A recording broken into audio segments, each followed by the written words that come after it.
আসসালামু আলাইকুম। আমি মোহাম্মদ আজিব বলছি। আমাদের দরিদ্রপুর ইউনিয়ন, বুকরা ইউনিয়ন, আমাদের এই মোল্লাবাড়ি রাস্তা কি বেশ কিছুদিন কাদামাটি হয়ে পড়ে রয়েছে। আমাদের এই রাস্তাটিতে কোনো মেরামত করার কোনো কিছু নেই।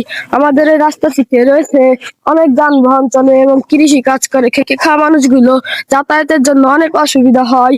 আমাদের এখানে অনেক বাচ্চা কাচ্চা আছে যাদের স্কুলে যেতে সমস্যা। ওরাও স্টুডেন্ট, আমিও স্টুডেন্ট। দেখুন ভাই, কাদার ভিতর ডাবলে আমাদের যাতায়াতের অনেক অসুবিধা হয়। ছেলেপেলেগুলো আসছে, ওদের খুব অসুবিধা হয়। ওরা সকালে স্কুলে গিয়েছিল, প্রাইভেট করে আসার সময় ওদের খুবই কষ্ট হয়।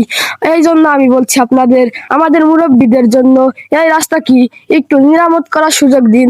আর না হলে আমাদের এই ছোট ভাইগুলোদের অনেক অসুবিধা হবে।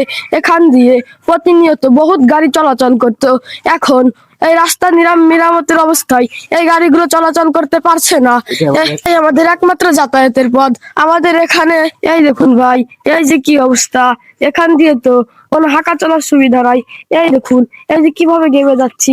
এই জন্যই এই জন্যই বলছি যে আমাদের এই রাস্তা কি মেরামত করার সুযোগ দিন।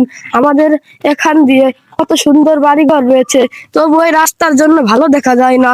এবং আমাদের এখানে অনেক পোলাপান রয়েছে যাদের অনেক অসুবিধা হয়, বাবা মা ঘর থেকে বের হতে দেয় না, কান্নাকাটি করে।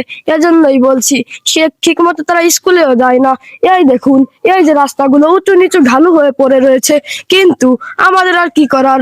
আমাদের যদি কোনো মুরব্বী সহযোগিতা করে, আমাদের এই রাস্তাকে মেরামত করতে চাই। আমাদের এই রাস্তাটিতে এই দেখুন, এই আশপাশে পুকুরের জন্য আর রাস্তা কি ভেঙে পড়ে যাচ্ছে। এই জন্যই বলছি যে এই মেরামত করে দিন।